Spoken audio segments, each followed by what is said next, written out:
Bonjour à tous. Aujourd'hui, je vais vous montrer comment faire pour traverser les murs.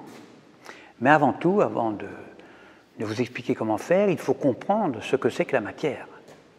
Vous prenez une fronde, une pierre, vous savez, attachée à un fil, et puis vous la faites tourner comme ça à toute vitesse. Eh bien, plus elle tourne vite, et plus on aura l'illusion, plus vous aurez l'illusion que le centre est plein, et que si on essaie d'y passer le doigt, on ne pourra pas. On sera confronté à quelque chose de dur, à un disque plein, comme la roue d'un vélo, par exemple, qui tourne à toute vitesse. Eh bien, pour la matière, c'est exactement la même chose. On a l'illusion qu'elle est compacte parce que ces particules sont en constante vibration, parce qu'elles sont en agitation perpétuelle.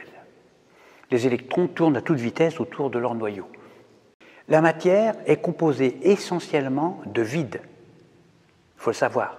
Mais on a l'illusion qu'elle est dense, qu'elle est dure, qu'elle est solide. Et on peut même aller plus loin. La science le démontre aujourd'hui. La matière, dans ce qu'elle a de fondamental, est vibration, elle est énergie, elle est esprit, elle est conscience, conscience avec un grand C. En tout cas, elle n'est pas compacte et dure comme on le pense habituellement. Maintenant, si vous prenez vraiment conscience de l'inconsistance de la matière, eh bien, vous pourrez traverser les murs sans aucun problème, même les plus épais. Je peux vous l'assurer. Seulement 9 fois sur 10, vous vous casserez la tête contre le mur sans parvenir à le traverser. Pourquoi? Eh bien, c'est dû en partie aux lois physiques, bien sûr, mais surtout à vos limites mentales, à vos croyances. En effet, dans votre inconscient, eh bien, vous croyez vraiment que la matière est dure alors qu'elle est conscience, donc irréelle. On le remarque tous les jours, les gens ne tentent même pas de traverser les murs parce qu'ils croient à tort qu'on ne peut pas les traverser.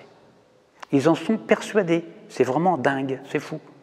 Ils sont victimes de leurs propres illusions, de leurs fausses croyances.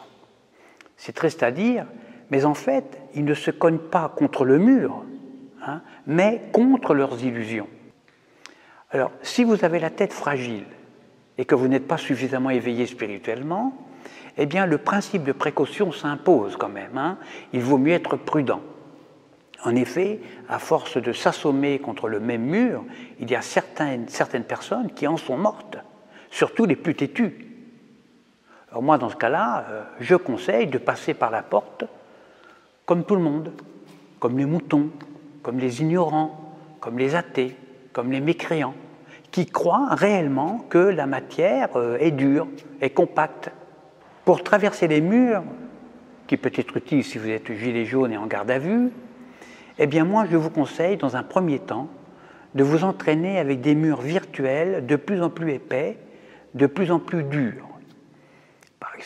Par exemple, vous commencez avec des murs virtuels en guimauve, avec des murs fins, puis de plus en plus épais et de plus en plus durs.